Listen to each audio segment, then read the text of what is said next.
Reactor online. Sensors online. Weapons online. All systems nominal.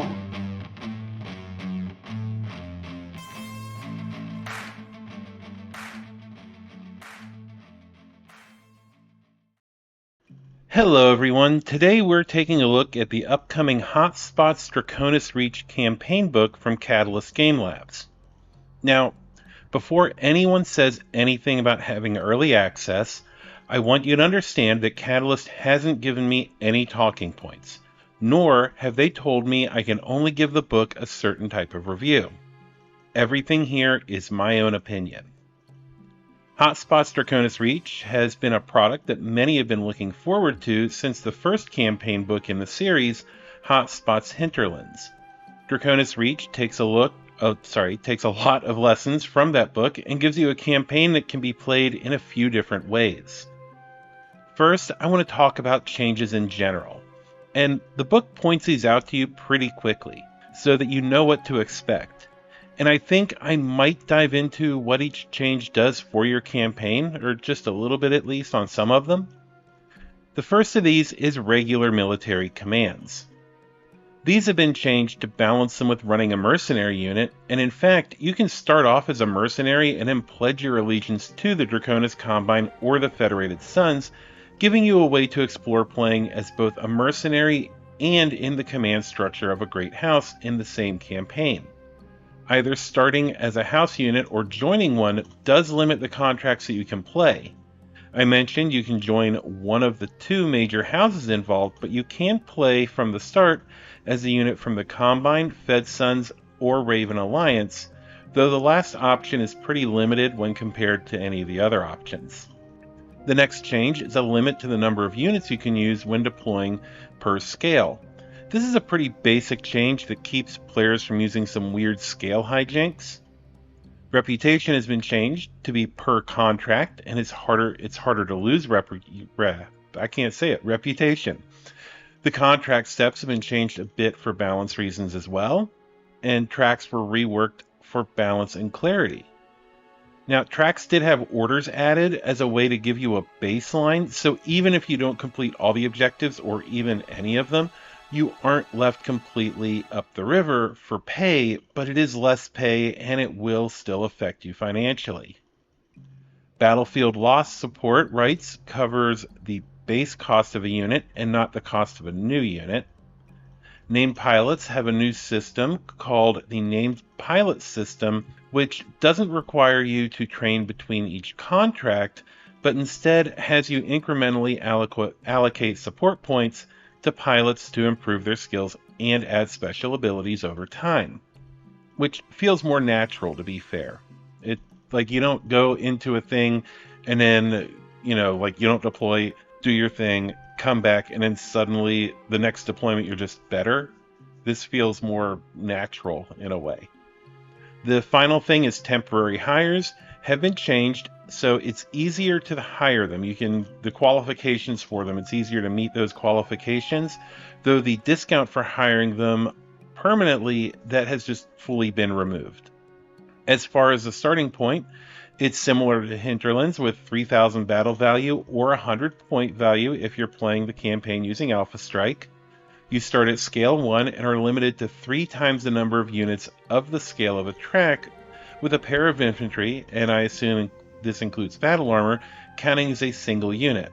So on a scale 1 track, you're limited to 3, scale 2 is 6, and so forth. You also have the option to start as a veteran command, and if you do so, you start on Mallory's world, which has a pretty in-depth campaign to go along with it just on that world. If you go this route, you start at scale 3 with 12,000 battle value, and though it doesn't say it, I would assume 400 point value for an Alpha Strike force.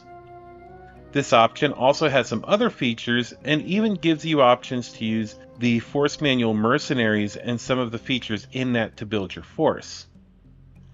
If you go House Command, you have similar construction rules, though the Veteran Command seems to be unavailable, and you have different contract terms to make playing as a house unit make more sense. You are limited in contracts, though there are options to allow you to play tracks that you normally can't, but it does carry a cost, and you're limited to the units available to the house or clan that you're playing as. Also, it's worth mentioning that if you eventually join a house, you are beholden to those same limitations. Negotiating contracts and playing tracks is pretty straightforward. You have different contracts available to you depending on which hiring hall you're working out of. Now, there are a couple things I do find pretty awesome in here beside the campaign system itself. The first of these is that there are game worlds. You can go and be a mech gladiator, much like you could in MechWarrior 4 Mercenaries, where you would go to Solaris and just be a gladiator, essentially. You can do that here. It doesn't really push the campaign forward or anything, but it is a cool feature. As mentioned earlier, you can eventually choose to become a house unit, or you can join a few different famous mercenary commands, and can even become sponsored by some of the mech manufacturers that are in the area as long as you use the mechs they produce. You can even start as a house unit and then break off into a mercenary unit on your own. Another thing that's really cool, if you like the Argo in HBS BattleTech, you can end up getting a dropship that works in many of the same ways as the Argo does in that game. Now, this is an old manatee, so some shadowy organization isn't going to show up and try to steal it like Comstar probably actually would have with the HBS game, but it didn't. But anyway, it does have options for quicker repairs, training, med bays, and even battlefield support, though it has only so much space, so you can't have it all and you have to build it to your needs. And of course, it has a maintenance cost of its own because it is a dropship. It's an asset that you have. Now, about 2/3 of the way through the book, you also get the ability to build random contracts. These allow for players to have some more generic contracts than the ones which are part of the narrative of the campaign, and the system for generating contracts is very straightforward, as well as the system to generate the tracks for them. Now, the last part of the book I really want to focus on is the Alpha Strike integration. Throughout the book, you will see tables for everything from support points and other things in there as far as like what you can do. And in this section, there are point tables that cater to Alpha Strike, as well as an entire page telling you how to interpret specific classic BattleTech maps in Alpha Strike battlefields, which I think is really nice to include. The other part of this section gives you a pathway to use Alpha Strike aces and units that you might have taken through an aces campaign and playing them in a Hot Spots campaign running tracks in a similar way as sorties. The last section of the book is, of course, your reference section with edge abilities, special rules for tracks, campaign pilot cards for temporary hires, and a force generation section which includes random assignment tables for the Combine, Fed Sons, Republic of the Sphere, and Mercenaries. They also have pre-made op fours for forces you may end up playing against in various tracks as well, which I think is an awesome feature that lets you throw together an opposing force really quick without having to go through the process of rolling one up. And then also making sure that it's going to give you roughly equal battle value or point value to what you actually need for that track. They also include battlefield support cards for a number of units which don't have them out yet, but are available through the pre-made forces. Overall, I really like the book. As a player who is in a gaming desert with the nearest store being 2 hours away, I like the fact they have given you a way to easily integrate Alpha Strike and Aces into the campaign system.